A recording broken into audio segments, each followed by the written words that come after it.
สบายดีท่านผู้ชมมื้อนี้ก็มาใส่เบ็ดใส่อันนั้นแล้วมากินข้าวปลาอยู่น้ำนี่ล่ะคือเก่ากำลังสิลงน้ำแล้วบัดนี้หั่นมาลุ้นนำกันแต่ว่าสั่งหน่วยซิ่วลงไปหาปลาใส่เบ็ดนี่ธรรมศาสตร์โอ้ธรรมศาสตร์มาลินน้ำมื้อนี้แคมน้ำมากินข้าวแคมน้ำใส่เบ็ดใส่หม่อง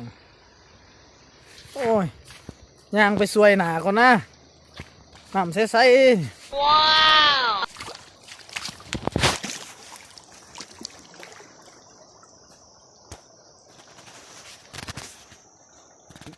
ในขั้นตอนยามอยู่แต่เขาก็ยามไปตลอดเนาะ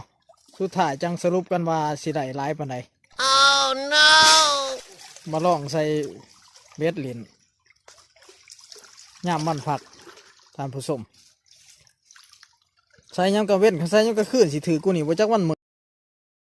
สายเค็งอิงติ่งอยู่ท่านผู้ชมจักสิแมนโมแมน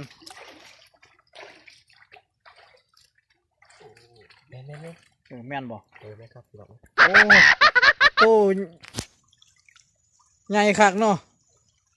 ซ้ำนี่ก่อยนี่ล่ะเก็บแต้มไปจังไดซ้ำโปมือนี่บ่ซ้ำแขนนี่เนาะพี่น้องเนาะโอ้ตายคือว่าใหญ่ปฏิโทษแท้โอ้ใหญ่ขนาดท่านผู้ชมเลยซ้ำโปมือกับบ่ได้ เอาเก็บแต้มไปบ่เป็นยังหน่อยก็ยามัน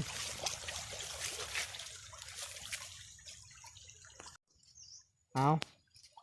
ไปแล้ว1แต้มเนาะกำลังรอยามน้ำกับเขาต้องเรียนเขาบ่เป็นยังดอกธรรมศาสตร์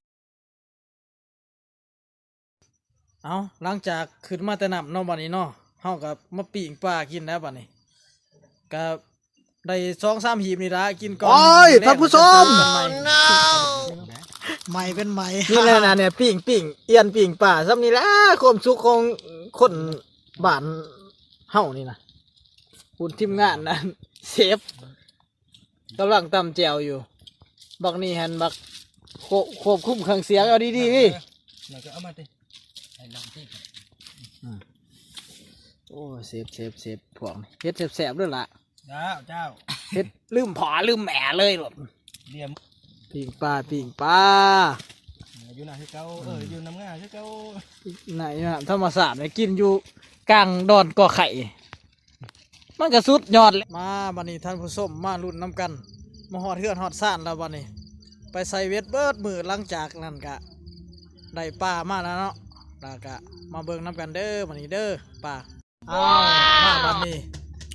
มาหอดเฮือนหอดซ่านแล้วเนี่ยละปลาก็ได้สำนีละมีแต่ปลากังละต่อยท่านผู้ชมนั่นโอ้ยมือนี่ปีงตำบักทั่วพุ่นตีละมาเด้อผู้ใดสิกินน้ำปลากังอ้อยต่อยพี่น้องปลากองอ้อยต่อยปิ้งตำบักทั่วต้มชมน้ำกระไดเห็นไหมนี่ละวิธีชีวิตบ้านนอกขอกหน้าเฮาก็หากินหาอยู่เป็นอย่างสิละยังอุดมสมบูรณ์อยู่ดอกบ้านเฮาไปใส่เบ็ดกินข้าวปลาธรรมศาสตร์เอ้าคลิปนี้ก็ชิโจ้ไปนี่ละท่านผู้ชมเอ้ยเอ้า